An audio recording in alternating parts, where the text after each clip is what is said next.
When you talk about excellence, you talk about XLB, possibly the greatest cricketer ever to play for the Flanders. Came in post-Christmas to play in my 150th game when we were in a bit of trouble trying to find 11 blokes to come on. Came out and scored a brilliant innings, put on an immense partnership with Meady. XLB adds that excellence factor to the Flanders. His bowling was superb this year. Obviously his batting was superb. Great catching, great morale building, what a great sledger, great talker in the field. Just adds that little bit of cockiness and confidence that the Flanders thrives on when he comes on board, when he plays with us. So it was a treat to have XLB come back, and hopefully he's on board for a long time yet. Talking of geniuses, Meady, what an innings his 166 was. No one will ever forget that. I think he hit about 46s during that innings. I've never seen a bloke dominate so much. What a treat it was to be there and see that innings.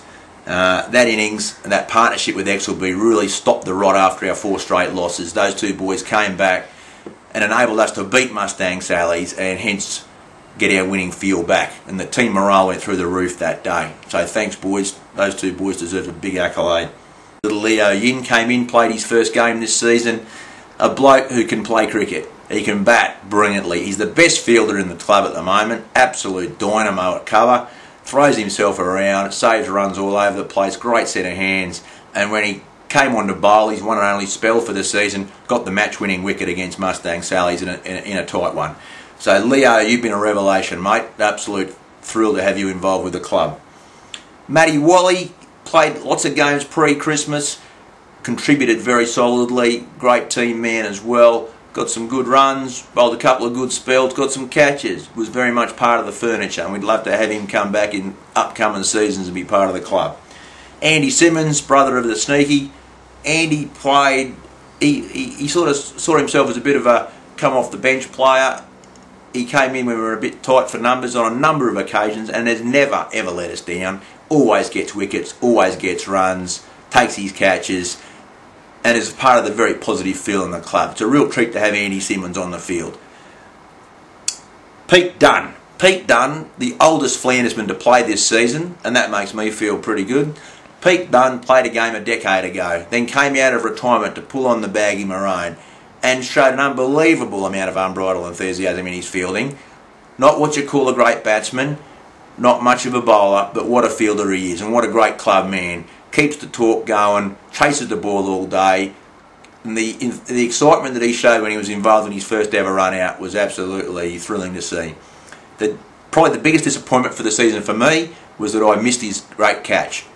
All the boys have been raving about his catch where he ran about 30 metres, arms fully extended, to take an absolute rip snorter of a ball from around mid-on or something like that, but I wish I'd have seen. So that's the players in review. I think it's been a fantastic season. I'm very proud of the club. I'm very proud of the boys who pull on the baggy maroon.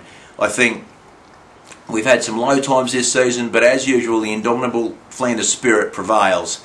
And even in the darkest hour, when we lost 4 games in a row, the core players said, we're going to stick this through. We're going to be there for the rebuild phase. Even if it takes a couple of years, we're going to guts it out. Well, it didn't take a couple of years. It took about a couple of months. Because after Christmas, the Flanders come back and were totally undefeated, culminating in one of the great games that I've ever been associated with, and that was the State Shield Grand Final, when we won that game by 2 wickets in the final over. The excitement that was on the faces of the boys at the end of that game was something I'll never ever forget. And the photo of that winning team is going to take pride of place in my workplace, and probably in the nursery when the baby comes, and probably on the bedroom walls, and maybe one in the lounge room. It'll be a special, special photo. Of course, we've got some great things to look forward to. We've got quite a number of Flanders women pregnant at the moment. We've got quite a few of the boys engaged. We've got all sorts of weddings and babies on the horizon on the social sphere. Of course, the Spain, Morocco, Gibraltar tour is less than 100 days away. Stevie Dirkson's done amazing work putting that tour together. All the boys are off their nuts with excitement. It's a treat and a thrill to know that 14 players and 3 girls are coming over on that tour. The first time the Flanders have spanned 2 continents in one tour. We're going to 4 countries. We're going to play great cricket. We're going to see some great things. We're going to experience some great things. But most of all, we're going to enjoy the camaraderie and the mateship that stands for this club here, the mighty Ned Flanders 11. So, boys, thanks for a great season. It's been a privilege and honour to be captain. My life is obviously about to change a little bit with the baby coming, but the Flanders will always have an enormous part of my heart, and I look forward to being around for quite a lot of years yet. I certainly want to be there when we take on our 5th and 6th continent, and I certainly want to be there when we defend our State Shield title next year, and we're getting that 1-day trophy back, the 2-day trophy back, boys, because my house looks quite asymmetrical with just the 1 trophy. So boys, thanks very much. Let's do the job next year, eh?